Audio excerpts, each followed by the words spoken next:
Comenzamos hoy entonces un nuevo tema dentro de la unidad 2, ¿verdad? Que es la unidad que tiene que ver con la descripción de los sistemas sociales o de las sociedades como sistemas, donde ya hemos conversado acerca de la teoría de Maturana y la teoría de Luhmann para describir sistemas vivos, en el caso de Maturana, sistemas sociales, en el caso de Luhmann, utilizando las ideas de la autopoiesis. En este caso, ahora nos vamos a mover hacia la complejidad, vamos a hablar de sistemas complejos para tratar de describir también, sobre todo sistemas orgánicos, dentro de los cuales están los sistemas sociales, y en particular sistemas de interés para ustedes, como los organizacionales o los sistemas económicos. Y estaremos viendo como ejemplo el sistema económico. Nosotros ya hemos hablado un poco de complejidad en la unidad 1, al principio del semestre. Nosotros decíamos que podía haber complejidad desde el punto de vista del observador o desde el punto de vista, digamos, de lo que se observa, de lo que está en el objeto, ¿verdad? O también podría estar la complejidad, podría ser vista como en el que observa, como su incapacidad o sus limitaciones para observar. En ese caso, digamos, cuando lo vemos como asociado con lo que se observa, decíamos que estaba muy cercana a la noción de emergencia, a que algo emerge. Y decíamos que la complejidad podría estar dada en el número de elementos, en el tamaño de los componentes, interacción de los componentes, de eso que es observado. Sobre todo nosotros debemos detenernos en este asunto de la interacción entre los componentes, el cómo es esa interacción. Esta es una de las cosas en las que haremos más énfasis como relacionado con la complejidad. ¿Ok? Esto es, cuando hablamos de componentes, de tamaños de componentes, de número de componentes, estamos refiriéndonos a lo que es observado. Por lo tanto, la complejidad lo estamos colocando como algo externo al observador. Pero podríamos verlo también como parte de el observador, ¿verdad? Acá tenemos el observador y aquí tenemos lo observado. Podríamos poner la complejidad como hicimos arriba en términos del número de componentes, ¿verdad? Del tamaño de los componentes, etcétera, pero también podríamos decir que esa complejidad está en el observador debido a sus limitaciones para observar.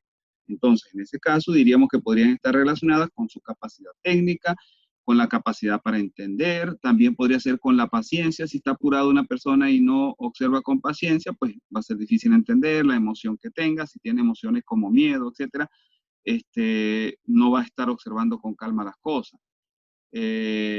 Entonces, podríamos decir que está relacionado con la capacidad cognitiva del individuo o con el sistema, si lo vemos de manera objetiva. Esta sería la visión objetiva y esta sería la visión subjetiva. Pero también podríamos decir que está en las dos, o sea que depende del objeto, pero también depende del sujeto. Y allí entonces tendríamos una definición como esta. Diríamos que la complejidad tiene que ver con las dificultades que tiene el observador, que llamamos X, para observar, para entender lo que ocurre en Y. Entonces, eso tiene que ver con la capacidad de X, pero también con digamos, el número de componentes, etcétera, de Y. Y allí lo estaríamos poniendo en los dos ámbitos. Es decir, que podríamos hablar de complejidad como solo en el objeto, por los número de componentes, etcétera, solo en el sujeto por su incapacidad para entender, por su capacidad de conocimiento, o en la interacción de ambos. Nosotros vamos a preferir muchas veces hablar de la interacción. ¿Está clara esta primera idea de complejidad? Por favor, pregunten para explicar mejor lo que no esté claro. La complejidad entonces es como la dificultad que tiene un observador, por así decirlo, que no me quedó muy claro. Ajá. Esa es una visión, ¿verdad? Yo podría decir que la complejidad está asociada a las dificultades que tiene el observador, digamos, a su capacidad técnica, por ejemplo, ¿sí? Capacidad de entendimiento, etcétera. Esa es una manera, mientras más limitaciones tenga el observador, más complejo va a ser lo que observa. Entonces, pues, ese es un punto de vista. Pero otro punto de vista es decir que está en lo que es observado. Y otro es decir que está en las dos cosas, es decir, que tiene que ver tanto con el número de componentes, etcétera, cosas que están allá, pero también con el cómo éste pueda entender eso. Entonces, a la final, diríamos que la complejidad tiene que ver con las dos cosas. ¿Sí? ¿Está claro? O sea, no quedarnos con solo la visión objetiva o solo la visión subjetiva, sino pensar en que es una interacción entre lo que es observado y el que observa. Y de acuerdo a esa interacción, donde hay factores del sistema, como número de componentes, etcétera, pero también hay factores del que observa, como su capacidad para observar eso, a partir de allí surge la complejidad. ¿Sí? ¿Está claro? ¿Alguna pregunta? ¿No hay preguntas? Nosotros, fíjense que acá, ¿qué es lo observado? Lo observado acá es esta ciudad. Ahora, esta persona puede ver como complejo lo que está acá, pero él, ¿verdad? Si es un sistema, mm, si se considera como parte del sistema, es decir, considerando los sistemas de segundo orden, él se da cuenta que él mismo está observando, o sea, o se ve a sí mismo observando. Entonces se ve a él como contribuyendo a esa complejidad. ¿Cómo contribuye? Al interactuar. Y parte de esa interacción tiene que ver con sus capacidades para conocer. Entonces, dentro de del entender la complejidad de esto que está afuera, está el entender que hay un observador y que ese observador tiene ciertas capacidades para entenderlo. ¿Sí? ¿Está claro? ¿Alguna pregunta? Recuerden que eso tiene que ver con sistemas de segundo orden. Ahora, nosotros vamos a centrarnos un poco en la noción de complejidad del grupo de el Instituto Santa Fe, el cual está en Nuevo México, en el sur de Estados Unidos, frontera con México. Son la mitad de Estados Unidos era de México. En algún momento, pues, Estados Unidos la tomó. Por eso están estos nombres en castellano. Entonces, allí en el sur, en el estado de Nuevo México, hay un instituto que se conoce como Instituto Santa Fe, que es el instituto quizás más avanzado en estudios de complejidad. En ese instituto está, entre tantos investigadores, está un señor de nombre Stuart Kaufman, otro de nombre Holland, algunos son visitantes, otros están allí permanentemente, hay otro de nombre Murray Hellman, y en particular está un señor de nombre Darin McNabb, quien hace un resumen de las ideas de complejidad, que es la que nosotros vamos a mirar en un video. Pero antes de mirar esas ideas, en el video voy a darle un repaso de las ideas fundamentales que él está mencionando allí para que se entiendan. ¿Sí? Entonces, nosotros estuvimos hablando de complejidad como algo objetivo o subjetivo, pero ahora yo me voy a quedar en la visión objetiva solamente. Me voy a quedar en esta visión, ¿verdad? Que es la visión de quienes están en el Instituto Santa Fe. Pero son visiones, a pesar de que se quedan solamente en acá, esta visión, la objetiva, a pesar de que se quedan solo en ella, son visiones bastante completas. Entonces, comencemos con las ideas básicas que nos va a permitir entender lo que dice el señor Darin McNabb. ¿Okay? Una de las cosas es que él diferencia entre complejo y complicado. En este caso vamos a llevar varios ejemplos para darnos cuenta de qué es complejo y qué es complicado, para explicar las características. Ok, uno de los ejemplos es el avión, otro de los ejemplos va a ser el cerebro humano y otro va a ser el sistema económico. Comenzando con el avión, ¿ustedes dirían inicialmente que un avión es complejo? ¿Qué dirían ustedes?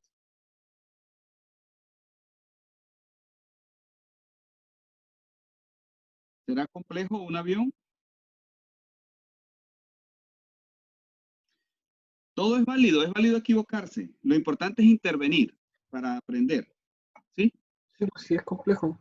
Sí es complejo, ¿verdad? Nosotros diríamos que es complejo. Esa visión no está mala. Sin embargo, la definición que nos va a dar nosotros Darin McNabb acerca de qué es complejidad, de acuerdo a esa visión, a esa descripción, un avión no es complejo, sino complicado. ¿Sí? Ahora, ¿por qué? Lo importante ahora es entender por qué él dice que no es complejo, sino complicado. Fíjense lo siguiente. Si tenemos un avión, una de las cosas fundamentales es que los elementos del avión están situados de manera estática y no aprenden en el tiempo, no cambian. Por ejemplo, un asiento está al lado del otro, ¿verdad? Y no se cambia, no dice, el avión va a ser más eficiente si yo me pongo más adelante o más atrás. Eso no ocurre, ¿verdad? El motor está en el sitio específico. Cuando a un avión se le daña un motor, el motor que queda bueno no va a decir, ahora yo me voy a colocar en toda la mitad del avión porque así va a ser más fácil que el avión se mantenga en el aire, va a haber más rendimiento. No lo dice, ¿verdad? Entonces, el motor, las ventanas, los asientos, etcétera, en un avión no cambian de posición, es decir, la interacción entre ellos es fija, ¿verdad? Ahí no hay ningún aprendizaje. Por eso él dice, aunque tiene muchas partes, ¿verdad? Y se puede hacer un modelo mecánico difícil, ¿verdad? A la final se puede hacer el modelo. Por eso el avión es complejo, pero no es complicado. Digo, es complicado, disculpen, es complicado, ¿verdad? Pero no es complejo. ¿Cuál es la diferencia? Bueno, entonces pensemos en el caso opuesto, pensemos en el cerebro humano o en el sistema económico. Cerebro humano. En el caso del cerebro humano, las neuronas están conectadas entre sí, las neuronas del cerebro de cada uno de nosotros están conectadas de una manera hoy que no es la misma manera como estaban ayer o como estaban hace un mes o como estaban cuando teníamos 5 años de edad. ¿Por qué? Porque ellas van interconectándose de manera diferente de acuerdo a nuestro aprendizaje. Esa conexión seguro tiene que ver con nuestro aprendizaje en vigilia, cuando estamos despiertos, ¿verdad? Si usted iba caminando hoy y se llevó un golpe, uno de nosotros cualquiera, en lo que iba caminando por no poner cuidado con X cosa, luego de ese golpe nosotros miramos a esa cosa y nuestro cerebro aprende. Entonces, ese cerebro de hoy, nuestro, los elementos, la forma como están conectadas las neuronas y cuando ellas se activan o no se activan es diferente a como estaban ayer. ¿Sí? Eso no ocurre con los asientos del avión ni con el motor del avión al interactuar esos elementos entre sí. ¿Está clara esa diferencia? Pregunto.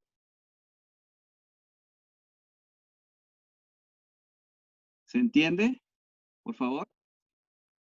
Quien me dijo le parecía complejo el avión, ahora entiende que podría ser complicado y no complejo. ¿Está claro? Por favor, conteste Sí, sí, para...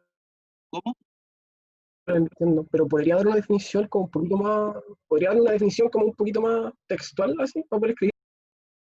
Eh, el asunto es, vamos a ir viendo la idea, ¿sí? Poco a poco. Después podríamos dar la definición al final, pero yo quiero explicarlo más que dar una definición, porque una definición se queda en un papel. Lo importante es explicarlo para entenderlo, ¿sí? Fíjense, si yo tengo, por ejemplo, yo tengo los dedos en la mano, ¿verdad? Cada uno tenemos los dedos en la mano. Esos dedos interactúan con la palma de la mano de cierta manera. ¿Esa interacción cambia en el tiempo? Pregunto. No cambia, ¿verdad? O sea, el dedo índice no se pone donde está el pulgar ni el pulgar donde está el índice. ¿Verdad que no? Ni ninguno de los dedos tampoco dicen, ahora va a ser, para esta tarea va a ser más fácil que yo me ponga en la palma de la mano, ¿verdad que no? En el centro, ¿verdad que no? Entonces, esa interacción de los dedos, si ustedes se miran la mano con la palma de la mano, no es compleja. Puede ser complicada, pero no es compleja. Sin embargo, si pensamos en las neuronas, ellas están interconectadas, ¿verdad? Unas con otras. Y esas interconexiones, la fuerza de la interconexión y cuando se activan, cuando no se activan, cambia de un día a otro, de un mes a otro en nuestro cerebro. Entonces, eso da lo que se llama un equilibrio dinámico a ese sistema, porque la interacción entre los componentes como una red va cambiando en el tiempo. ¿Sí? ¿Se entiende ahora? ¿Sí? Entonces, el avión es como las partes del avión son como los dedos en relación a la mano. Mientras que las partes del cerebro, que son las neuronas interactuando entre sí, son otra cosa. Es una red que está en constante cambio. ¿Sí? ¿Se entiende eso?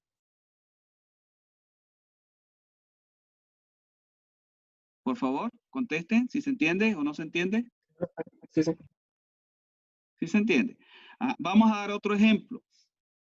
Si nosotros consideramos a los agentes económicos, cada uno de nosotros comprando, la manera como usted compraba hace 5 años en la ciudad donde usted vive o donde sea que haya vivido, es la misma que tiene ahora. Donde usted iba a comprar un par de zapatos hace 5 años, va a comprarlos ahorita. O donde usted compraba eh, X cosas, las cosas para su hogar, etcétera.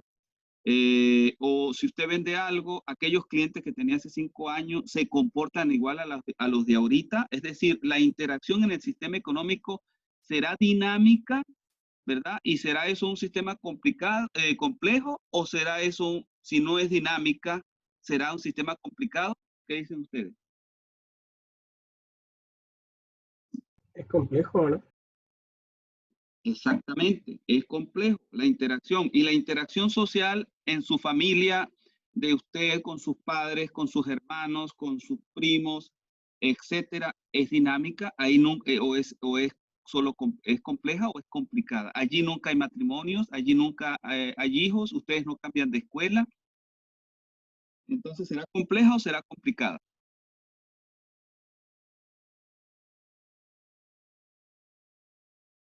Es compleja también, porque es un sistema social y como ustedes interactuaban con su familia hace un año, no es como interactúan ahorita. A pesar de que allí hay pocos componentes, es una interacción que está variando. Ustedes están aprendiendo. La relación de ustedes con un hermano que tenga ahorita, vamos a suponer, 10 años, no es la misma que había cuando el niño tenía 5 y cuando ustedes tenían 5 menos.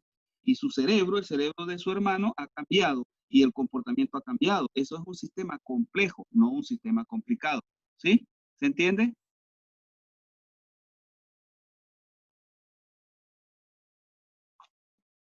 ¿Está clara esa idea entonces? Entonces, cuando hablamos de un sistema social, sea el económico, sea el organizacional, etcétera, ¿eso será complejo o será complicado? ¿Qué creen ustedes? Complejo. Complejo. Y si hablamos de un computador, de un vehículo, de un avión, de algo de esa forma, ¿es complejo o es complicado? Complicado. Complicado, exactamente. Bueno, entonces ya al movernos con esos ejemplos vamos a poder entender lo que dice Darin McNabb. ¿Sí? Debido a la complejidad de muchos sistemas, se hace necesario reducir la complejidad a través de qué? A través de teorías y a través de herramientas como la computación. Allí nace la inteligencia artificial. Básicamente la inteligencia artificial se aplica en sistemas complejos para entenderlos. Ahora, les hago una pregunta. Ustedes vieron teoría económica, ¿verdad? Sí. Cuando ustedes vieron la teoría económica, allí se habla de una función de utilidad o no.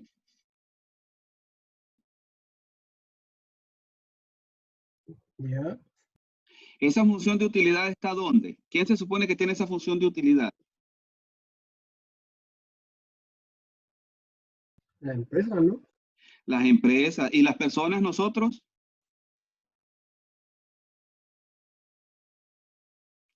También, todo el actor económico. Si nosotros somos actores económicos, tenemos esa función de utilidad de acuerdo a esa teoría. Yo no lo estoy afirmando, estoy diciendo lo que dice la teoría. ¿Sí? ¿Está claro?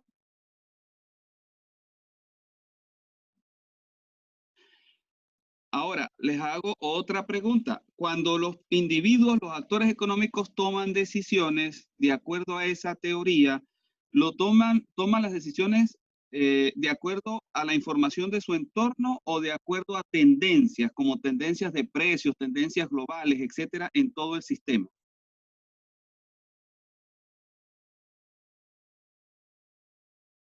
Toma en cuenta ambas cosas. Ambas cosas, pero en la teoría no. En el momento que usted tiene las ecuaciones en la teoría económica, usted no toma, esas teorías no consideran que se toman decisiones localmente. Se supone que se toman de acuerdo a esa función de utilidad que es una función global. ¿Sí? Cuando usted lo modelan en el sistema económico, no lo están modelando a usted como un habitante de Coquimbo, La Serena, Ovalle, etcétera, con tales tipos de supermercados, etcétera, alrededor. ¿O sí lo toman en cuenta así? No. No, entonces lo toman en cuenta como un objeto que toma decisiones de manera global. Esas teorías económicas clásicas no estudian a los sistemas, al sistema económico como un sistema complejo. ¿Sí? ¿Está claro? Porque no toma en cuenta eso.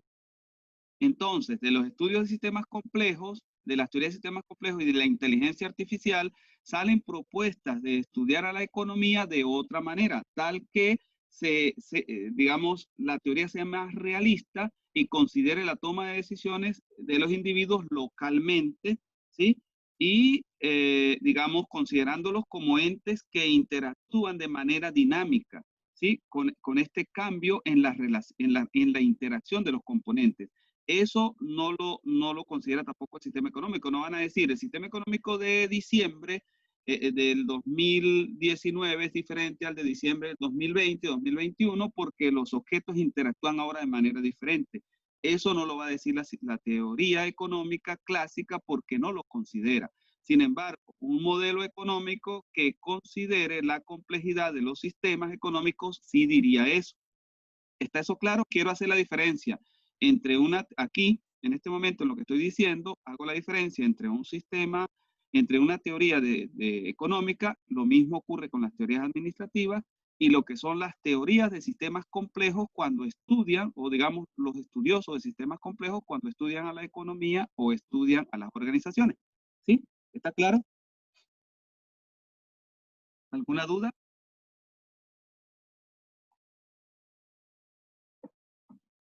¿No hay dudas? Ok, entonces continuemos viendo lo que algún ejemplo, algunas cosas, algunos elementos fundamentales para entender el video de McNabb. Él, como decíamos, en algún momento se va a referir al ejemplo del avión, ¿verdad? Y dice que es complejo porque las partes interactúan de manera estática, es decir, no se cambian las relaciones, los elementos no aprenden, como en el caso del cerebro, de los agentes económicos. No hay autoorganización ni aprendizaje de las partes. En el cerebro sí lo hay, ¿sí? Entonces, en el cerebro que lo hay o en el sistema económico, esos son sistemas complejos. La frontera está bien definida, ¿verdad? En el caso del avión, ¿verdad? La interacción con el exterior es siempre de la misma manera. En cambio, en el sistema económico no, porque el sistema económico, por ejemplo, se nutre de insumos, se nutre de la naturaleza, etcétera. Es un sistema más abierto. En el caso del avión, del computador, etcétera, se puede tener un modelo mecánico de causa-efecto que lo describe muy bien, ¿sí? La interacción entre las partes, y ese modelo puede ser usado como diseño. Alguien puede decir, el avión 747, modelo tal, tiene, o del año tal, etcétera, o modelo específico X, tiene un problema en el ala, como ocurre, ¿verdad? Y algunos se han caído por ese asunto. Entonces, vamos a usar el modelo mecánico para mejorarlo. Eso se podría hacer en el caso de un sistema complicado como el avión, del computador, etc. Ahora, ¿se podrá hacer esto? ¿Qué creen ustedes? ¿Se podrá hacer esto con el caso del cerebro? Les pregunto, ¿se podrá tener un modelo mecánico del cerebro?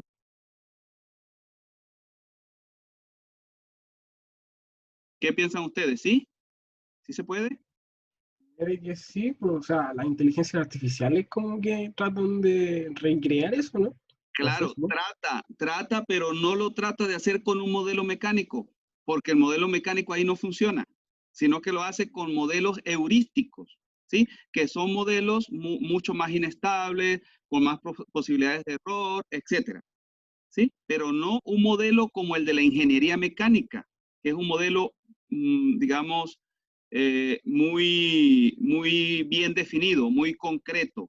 El cerebro humano no se presta para modelos de este tipo.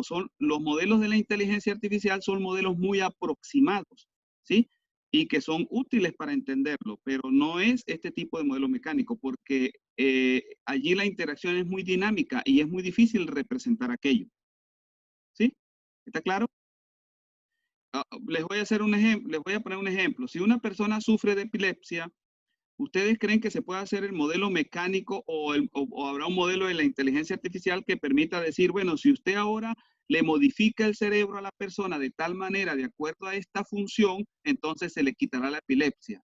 Como en el caso de las alas del avión 747, que podrían decir, el problema del diseño está acá.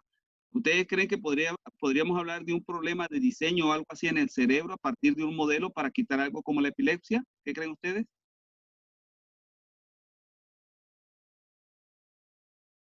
No se puede, ¿verdad? Eso es imposible. Por lo tanto, no, digamos, este tipo de sistema complejo no está sujeto a aquello. Lo mismo pasa con el sistema económico y por eso hay tantas equivocaciones de los economistas y, digamos, de la gente de teorías organizacionales, porque a veces pretenden usar un modelo mecánico para describir un sistema que es complejo, que no se presta a ese tipo de descripción. ¿Ok? Sí, los modelos que hay económicos y administrativos sirven hasta cierto punto, pero tienen una cantidad de dificultades que normalmente los teóricos no reconocen debido a que es un sistema que no se presta para ese tipo de modelos de la manera como muchas veces se pretende aplicar. Entonces hay que tener mucho más precaución al momento de utilizar modelos mecánicos para describir el sistema económico, organizacional, etcétera. ¿Sí? ¿Está claro? ¿Alguna pregunta?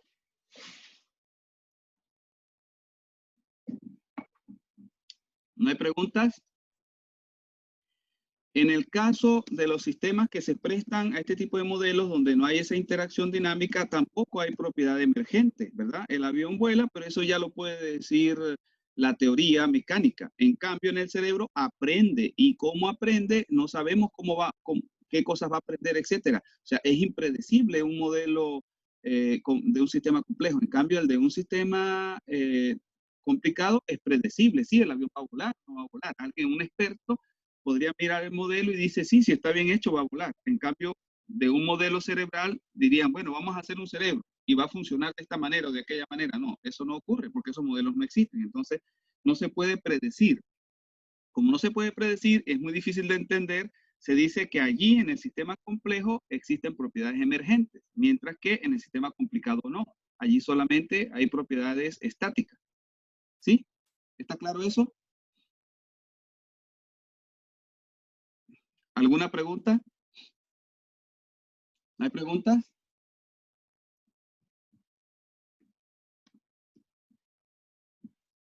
Gianfranco, Pedro, Carlos, ¿tienen preguntas?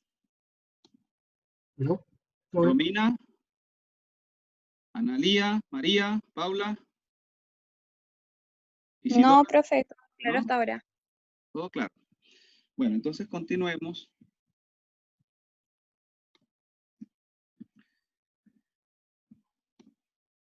Aquí tenemos que uno de los asuntos fundamentales es que el sistema se autoorganiza, ¿verdad? Se autoorganiza a través de ese aprendizaje, de esa reorganización de las neuronas o de esa reorganización de los componentes en el sistema económico, que hay emergencia, lo que acabamos de decir, ¿verdad? Y esto es aplicable a sistemas biológicos, psicológicos o sociales, es decir, aquellos que estudian Maturana y Luhmann. Lo que pasa es que la teoría de Maturana y Luhmann es una teoría diferente a esta. Ok, hay una cantidad de características que nos va a mencionar McNabb. Vamos a verlas rápidamente para que cuando veamos el video estemos claros de qué significa. Algunas ya las hemos mencionado. Gran número de componentes es una de las características de un sistema complejo, ¿verdad? Sin embargo, no es garantía de que va a ser complejo como en el caso del avión. Interacción dinámica. ¿Qué quiere decir interacción dinámica? Que cambia en el tiempo, es decir, las conexiones entre las neuronas, las conexiones entre los agentes económicos cambian, las del avión no. Interacción penetrante. Penetrante quiere decir que cada elemento interactúa con muchos. Una neurona interactúa con muchos, afecta a muchos y es afectado por muchos. Un agente económico lo mismo, mientras que en el avión eso no ocurre. Una puerta interactúa con los lados de la puerta y ya. A la puerta no le está afectando directamente el motor, ni le está afectando el parabrisas de piloto, ni le está afectando la cola del avión, etc. ¿Sí? Entonces la interacción es penetrante en el caso del cerebro, en el caso del sistema económico, pero no en el caso del avión. Interacción no lineal significa que cuando hay pequeñas causas, se generan unos efectos muy grandes. o digamos impredecibles, pueden ser grandes o pequeños, pero porque la causa sea pequeña, no podemos decir que el efecto va a ser pequeño. Entonces allí hay una interacción que es muy difícil de determinar y la causa puede generar efectos grandes, ¿verdad? Eso ocurre. Es decir, por ejemplo, una pequeña compra en un momento dado puede generar, eh, desembocar en que se termine un inventario y eso puede generar una cantidad de consecuencias, aunque la compra haya sido pequeña. ¿Sí? Entonces, un efecto grande de la compra más pequeña del día, por ejemplo, pero ya se iba a acabar el inventario, nadie lo sabía, se acabó, genera un efecto grande. Ese es un ejemplo. También eso puede ocurrir en el cerebro, ¿verdad? En el caso del avión, generalmente pequeñas causas generan efectos pequeños. Las interacciones recursivas, aquí nos referimos básicamente a la realimentación, ¿verdad? Si una persona compra en una tienda, ¿verdad? Él recibe un efecto que es la calidad, por ejemplo. Luego se da cuenta que el producto es malo y como realimentación no vuelve a comprar en esa tienda y recomienda que no se compre. Sin embargo, si el producto es bueno, más bien recomienda que se compre. Esa es la recursividad, ¿sí? Eso lo recuerda. Hasta ahora, de estas 5 que hemos mencionado, ¿alguna no está clara? Por favor, pregunten.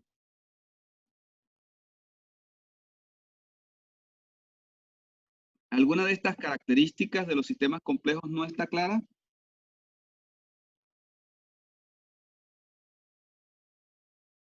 ¿Todas están claras? Seguimos entonces. Otra de las características es que sea abierto. Abierto porque, por ejemplo, el sistema económico del cerebro son muy influenciados por la parte externa. Sin embargo, el avión, aunque es influenciado por el aire, relámpagos, etcétera, esa interacción es muy estática. El avión se mantiene allí cerradito, ¿verdad? El que haya viento, etcétera, no hace que las puertas se abran, se cierren, etcétera. Digamos, no tiene un efecto directo en el motor, a menos que el piloto, ¿verdad? Que es la parte más compleja, haga variaciones de velocidad, etcétera. Pero el avión en sí mismo no lo va a hacer, ¿verdad? Si le introducimos el piloto, por supuesto, se vuelve, digamos, más difícil de entender porque el piloto ya es una persona que tiene un cerebro que está aprendiendo, pero el avión en sí mismo no va a tomar esas decisiones y es un sistema que es en buena medida cerrado, a diferencia del cerebro o el sistema económico. Dice acá que un sistema complejo no está en equilibrio estático como el avión. Equilibrio estático porque las partes están allí quietas en su relación. Pero sin embargo, hay una especie de equilibrio, una especie de estabilidad en el sistema complejo que nosotros podemos llamar sistema dinámico, porque es una estabilidad que va cambiando en el tiempo. O sea, el equilibrio de ayer en cuanto a cómo estaban las neuronas conectadas es diferente al de hoy. Pero a la final, ayer había un equilibrio y hoy hay otro. Entonces, es dinámico ese equilibrio, diríamos nosotros. Eso no lo dice McNabb. Él simplemente dice que no hay equilibrio estático, ¿verdad? Entonces, es diferente lo que ocurre en el sistema complejo, donde las cosas cambian de un día a otro por ese aprendizaje, de un mes a otro, etcétera. En el sistema complicado no. El avión de hoy es el mismo de hace un mes, de hace 3 meses. Más bien se podría estar deteriorando. O sea, sufre de entropía, pero no está aprendiendo. 8.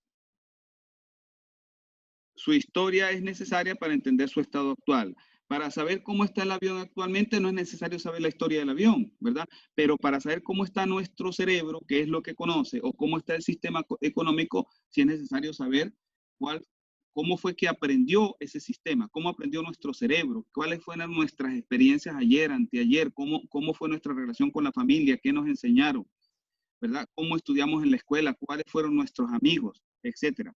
Esa historia es determinante. En el caso del avión, no. El avión es lo mismo ayer que hoy y de ayer a hoy el avión no aprendió. Entonces no es necesario tener la historia. Los elementos, la número 9 dice, los elementos actúan con información local. ¿Sí? En el caso de los sistemas complejos, una persona, de acuerdo a la teoría de la complejidad, aprende en su entorno. Cuando nosotros vamos a comprar una camisa, un pantalón, un par de zapatos, etcétera, nosotros aprendemos de acuerdo a las tiendas que tenemos cerca de donde vivimos y allí vemos en varias tiendas y compramos o le preguntamos a un amigo, etcétera. Pero lo hacemos en nuestro entorno, no lo estamos haciendo mirando una función global como dice la teoría económica. Entonces aquí este asunto es, muchos de estos asuntos ¿verdad? No son respetados, digamos, no son seguidos por las teorías económicas clásicas. La teoría económica clásica supone que el individuo aprende globalmente. Acá se supone que el aprendizaje es local, ¿sí? Por eso entonces aparecen teorías, o digamos, maneras de entender la economía alternativas a las teorías clásicas desde la inteligencia artificial, porque siguen postulados como este, como el que se aprende con información local, no con información global. ¿Sí? ¿Está claro? ¿Alguna pregunta?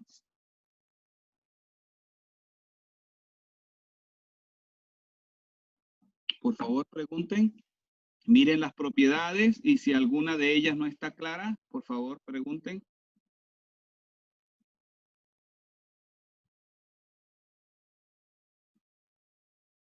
Paula, ¿tiene todo claro? María, Analía, Romina. Profe, ¿puede volver a explicar lo de la información local? Aquí, ¿cómo información local? No. Ok, fíjense, la teoría económica, por ejemplo, dice que nosotros tenemos una función de utilidad, ¿verdad? Esa función de utilidad se basa, por ejemplo, en variables globales como el precio, comportamiento de la moneda, etcétera. Y dice que de acuerdo a eso nosotros tomamos decisiones. Esa es información global, porque el precio precio de los productos, digamos, la devaluación o revaluación, precio de la moneda, etcétera, oportunidades de inversión, etcétera. Todo eso se ve de manera global. Eso lo dice la teoría económica. En el caso de los sistemas complejos se dice que no es así. Que cada uno de nosotros, usted, yo, cada uno de los que está presente, cuando nosotros tomamos las decisiones, por ejemplo, en términos del sistema económico, nosotros estamos, o como actores económicos, nosotros miramos en nuestro entorno y usted sabe más o menos cuáles tiendas hay o se pone a caminar en su alrededor o va a la ciudad vecina y mira también y ahí usted ve varios pares de zapatos, ve cuál le gusta, ve más o menos el precio y usted decide comprar. Usted no va a esperar a llegar a su casa y ver cómo está el precio de la moneda, las oportunidades de inversión, etcétera, para luego decidir si compra o no el par de zapatos. Usted simplemente los compró con la información local que usted tiene, la que usted ve visitando las tiendas. ¿Sí? ¿Está claro? ¿Sí? ¿No le entendí bien la respuesta? Sí, sí, entendí, gracias. ¿Sí? Ok. Bueno, entonces esa es una de las diferencias entre las teorías clásicas, administrativas, económicas, etcétera, y las formas de ver los sistemas desde la teoría de la complejidad. ¿Ok? Entonces, si ustedes se ponen a mirar en la internet y ven, por ejemplo, modelos económicos o modelos organizacionales, modelos empresariales, desde la teoría de sistemas complejos, por ejemplo, utilizando las ideas de Herbert Simon, de la gente que está en el Instituto Santa Fe, etcétera, ustedes van a encontrar modelos alternativos muy diferentes a los que se ven en la teoría clásica. ¿Ok? Bueno, si no hay preguntas, más preguntas, vamos a esperar de nuevo. ¿Hay alguna pregunta ahorita? Por favor, ¿alguna pregunta adicional? Si no hay preguntas, pasemos entonces a ver el video donde este señor McNabb nos habla de los sistemas complejos. Si ustedes tienen dudas, a medida que el video va andando, me pueden preguntar también. Podemos parar y preguntar. Bueno, voy a dejar de compartir pantalla acá para pasar a compartir la otra.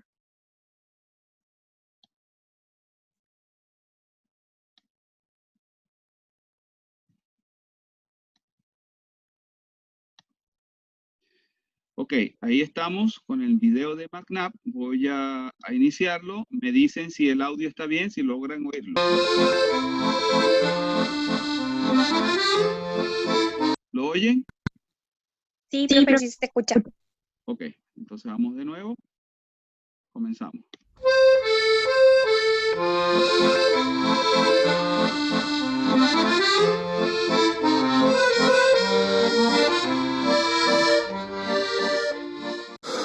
Hola, bienvenido a la Fonda Filosófica.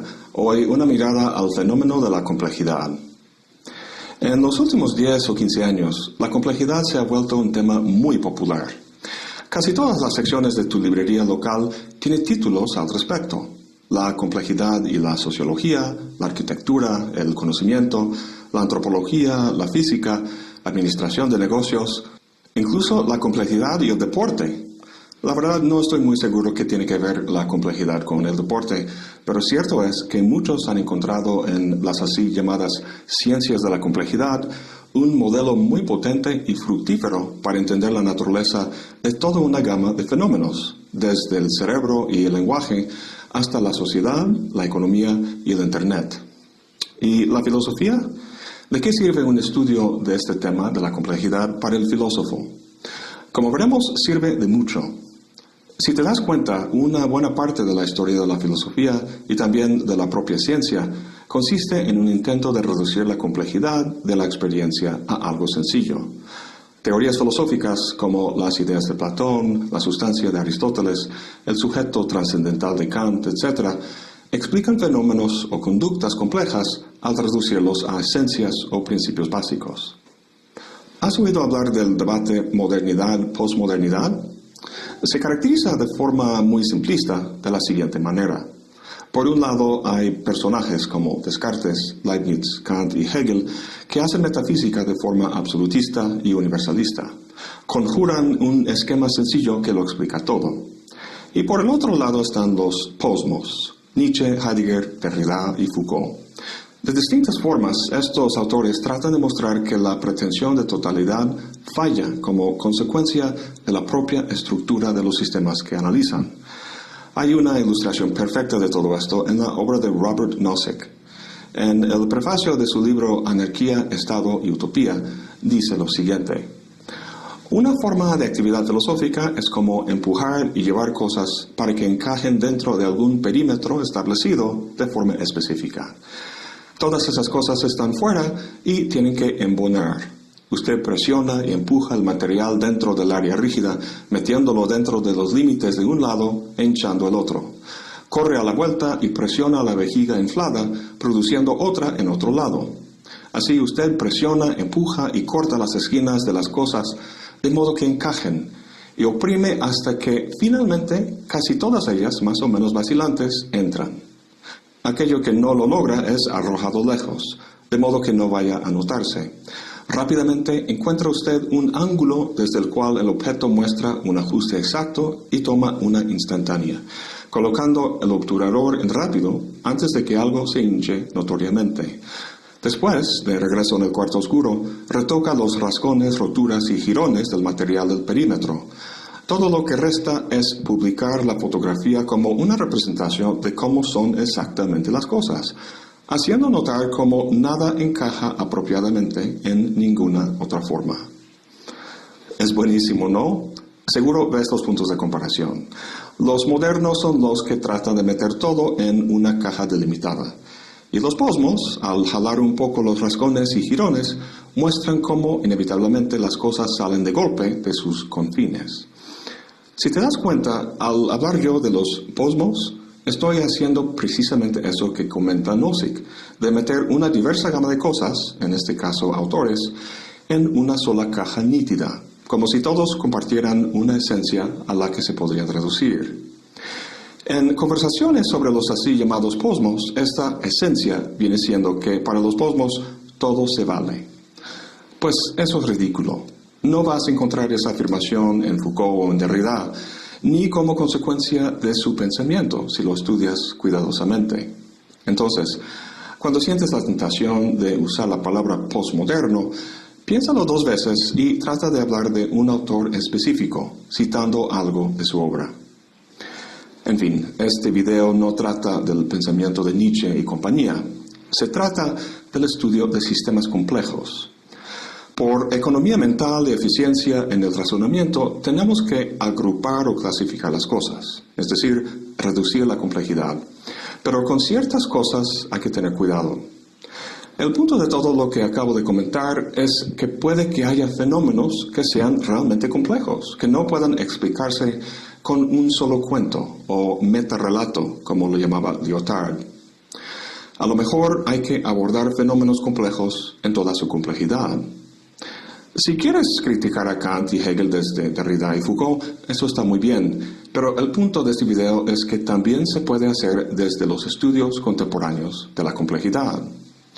En vez de acudir a ideas platónicas, un dios o un sujeto trascendental para dar cuenta de la organización y comportamiento de cosas como la cognición humana o los movimientos sociales, por ejemplo, encontraremos que los sistemas complejos cuentan con recursos inmanentes que pueden llevar a cabo esas funciones.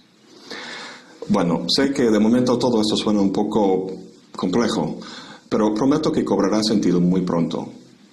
Pues lo primero que debemos hacer es esclarecer un poco lo que queremos decir por la palabra complejo. Antes que nada es un adjetivo, describe algo. Ese algo que describe es un sistema. En lo sucesivo estaremos hablando de sistemas complejos.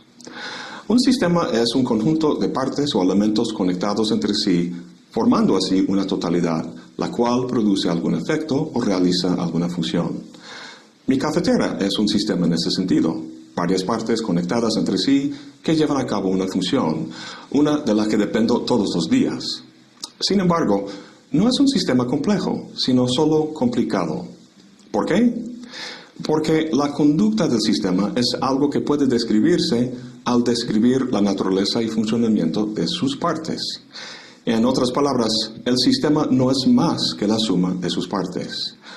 Aviones y supercomputadoras hacen cosas maravillosas, pero son simplemente complicados, porque un conocimiento exhaustivo de sus partes basta para dar cuenta de su conducta. Los sistemas complejos son diferentes. Sí, son compuestos de muchas partes, pero la manera en que estos componentes interactúan entre sí y la interacción también del sistema en su totalidad con el entorno rebasa el conocimiento que podría derivarse de un mero análisis de las partes. En un sistema complicado, como el avión, los componentes y sus conexiones son fijos. En un sistema complejo, como el cerebro humano, los componentes, o sea, las neuronas, pueden cambiar las conexiones entre sí, debido, por ejemplo, al aprendizaje. Esta capacidad de autoorganización es una marca distintiva de los sistemas complejos. Otra característica importante es que exhiben propiedades emergentes. En el caso del cerebro, la conciencia es la propiedad emergente. Emerge a partir de la compleja relación de las neuronas entre sí y no es reducible a ellas. Por tanto, se dice que los sistemas complejos son más que la suma de sus partes.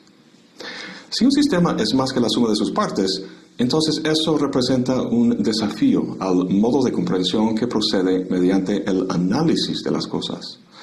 La palabra análisis proviene de un verbo que significa aflojar. Su sentido filosófico-científico es el de aislar los elementos de algo para entender cómo funciona. Sin embargo, si se trata de un sistema complejo donde la íntima relación de las partes da cuenta de la totalidad, entonces al cortar esas relaciones analíticamente, uno destruye la misma cosa que quiere entender. Entonces, si no tiene sentido estudiar elementos aislados, fijémonos en la naturaleza de las relaciones que guardan. En lo sucesivo vamos a enumerar 9 características generales de los sistemas complejos en este sentido. Primero, los sistemas complejos constan de un gran número de elementos. 1000, 100,000, 1,000,000. No hay un número mínimo. Un avión Boeing 747 tiene 6 millones de partes, pero el cerebro humano tiene 100,000 millones de neuronas. En general, al tratarse de un número relativamente pequeño de elementos, la conducta del sistema puede describirse de forma convencional, en términos mecánicos de causa y efecto.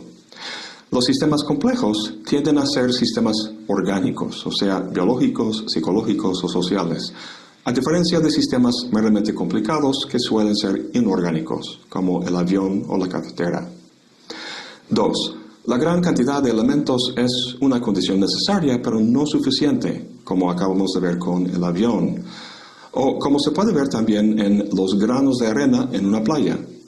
La playa no es un sistema complejo, porque los granos no interactúan entre sí. Sí, están en contacto físico, pero su relación no es dinámica. No proporciona algún medio a través del cual puede cambiar sobre el tiempo. 3. Entonces, tenemos muchos elementos que interactúan entre sí de forma dinámica sobre el tiempo.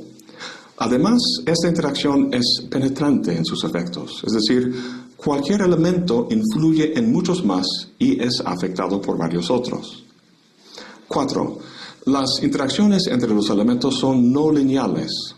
En mis videos sobre la teoría del caos hablamos de la no linealidad. Significa que la relación de causa y efecto no es proporcional, sino que pequeñas causas pueden tener efectos muy grandes.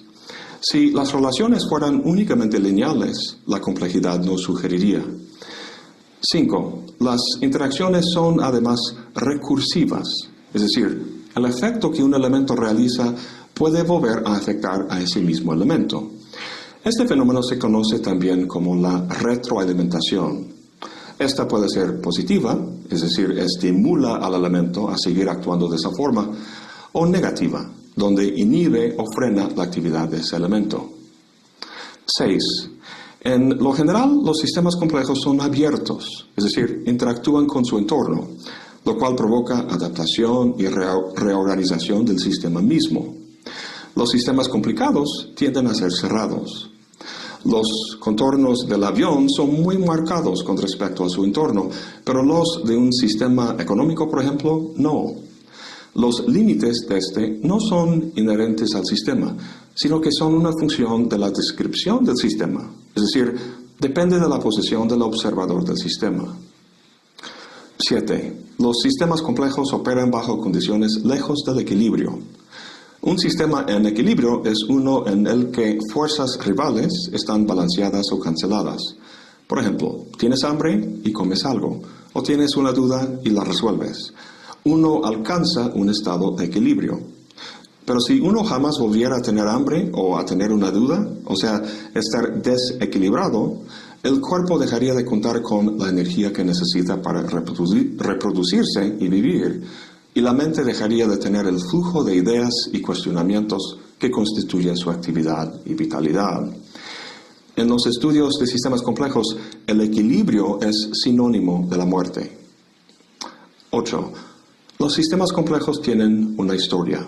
No permanecen estáticos como la cafetera, sino que evolucionan sobre el tiempo. Su pasado, su historia, es necesario para entender su estado actual. Aquí vemos un reflejo del debate entre el estructuralismo y el postestructuralismo. Para Saussure, por ejemplo, el lenguaje como sistema es ahistórico. Lo compara con el ajedrez. En un juego de ajedrez, para saber cómo pueden moverse las piezas, no es necesario saber la historia del juego hasta ese momento. Solo hay que acudir a las reglas. Este es un análisis que se llama sincrónico. Los postestructuralistas, en cambio, son diacrónicos en su análisis. Para ellos, como para los sistemas complejos, la historia del sistema incide de forma importante en su funcionamiento actual. 9. La última característica general de los sistemas complejos es el hecho de que los elementos del sistema ignoran la conducta del sistema en su totalidad. Es decir, el comportamiento de un elemento va en función de la información que recibe de su entorno inmediato y no del sistema en su totalidad. Recuerda que la complejidad es un fenómeno que emerge a partir de muchos elementos interactuando entre sí con todas las características que hemos visto hasta ahora. Si un solo elemento supiera, por así decirlo, el patrón global del sistema, entonces la complejidad del mismo estaría presente en ese mismo elemento. Pero no es así. Volviendo al cerebro y sus elementos, las neuronas, está claro que la conciencia humana no se encuentra en una sola neurona, sino que es un fenómeno complejo que emerge a partir de todas interactuando entre sí. O tomo el ejemplo de agua.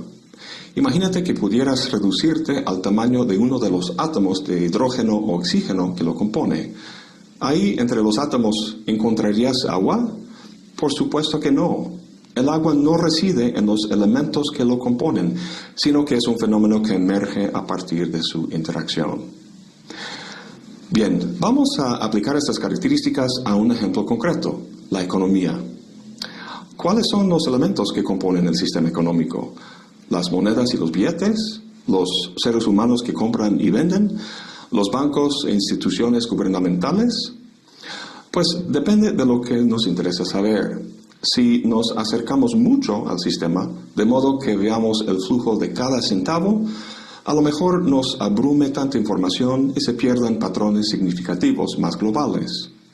Si nos alejamos para ver y considerar la actividad de grandes instituciones financieras, a lo mejor se pierdan detalles interesantes. Centrémonos entonces en el agente económico, el ser humano, y delimitemos el sistema a los contornos de un solo país. Recorriendo las 9 características, podríamos comentar lo siguiente. Primero, los elementos del sistema económico, los agentes económicos, son sin duda muy numerosos, varias millones de personas. 2. Interactúan entre sí de forma dinámica al comprar y vender bienes, pedir préstamos, invertir, etc. Y son relaciones que cambian constantemente, ya que el mismo elemento puede actuar de estas diversas formas en diferentes momentos. 3. La interacción de los elementos es penetrante. Cada uno tiene contacto con muchos elementos más y de diferentes tipos, tiendas, bancos y otros agentes económicos. 4. La interacción, especialmente en una economía capitalista, es no lineal. El dinero, por ejemplo, al invertirse, puede recibir un interés compuesto. O si se trata de comprar acciones en una compañía justo antes de que se dispare su valor, una pequeña inversión puede resultar en un rendimiento significativo. 5. La actividad de uno de los elementos puede retroalimentarse. De forma positiva, por ejemplo, si una buena inversión produce ganancias, o una negativa, si uno gasta demasiado dinero en un mes determinado, resultando en un déficit en su cuenta bancaria. 6.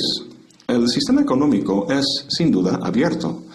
La economía de un país como México no termina tajantemente en las fronteras, sino que se vincula con y es influido por muchos otros sistemas. El sistema político, piensa en el TLC, en la agricultura y por tanto en el clima, en la ciencia, la tecnología, las relaciones internacionales, etc. 7. La dinámica de la oferta y la demanda hace que cualquier sistema económico opere en un estado de desequilibrio.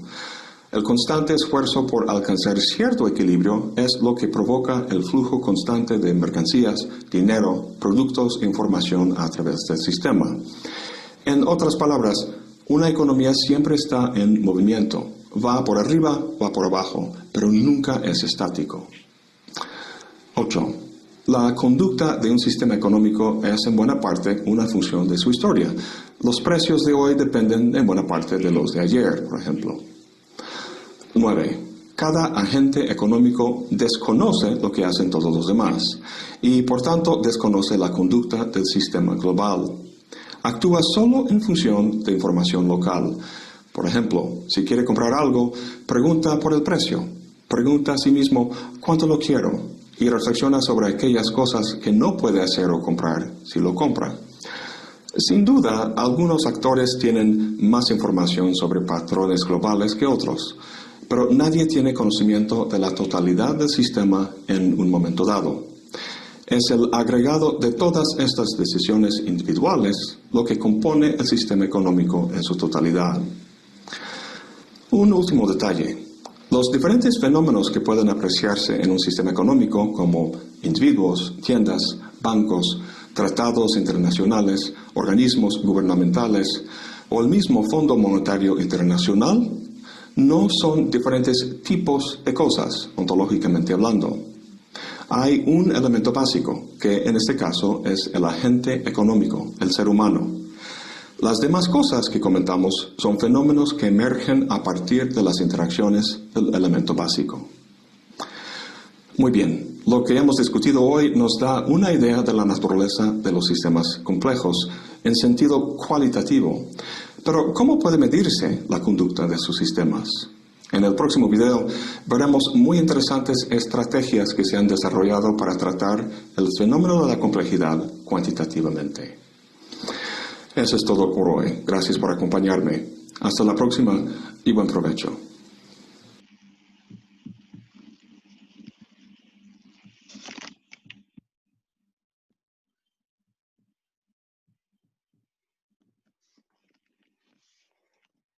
¿Qué les pareció el video? ¿Aprendieron? ¿Creen que enseña algo acerca de la complejidad? ¿Les parece útil?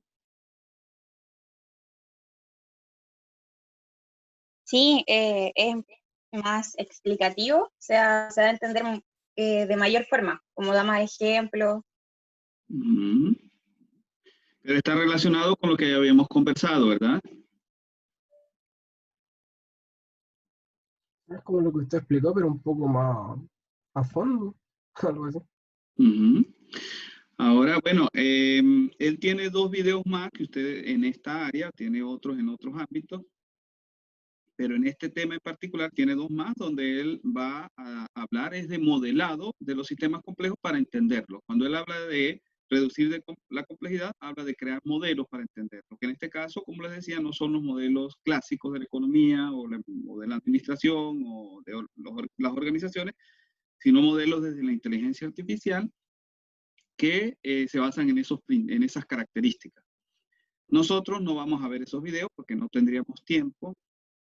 Y yo lo que sí voy a hacer es que les voy a mostrar algunos de los modelos en los que yo he trabajado en algún momento para hacer esa reducción de la complejidad y les voy a hablar de uno de los autores, lo que propone uno de los investigadores, que es Herbert Simon, que es uno de los padres de la inteligencia artificial, en ese sentido. ¿Okay? Si tienen preguntas, si no tienen preguntas, pues yo podría ir cerrando ya la grabación para despedirnos. ¿Tienen alguna otra pregunta?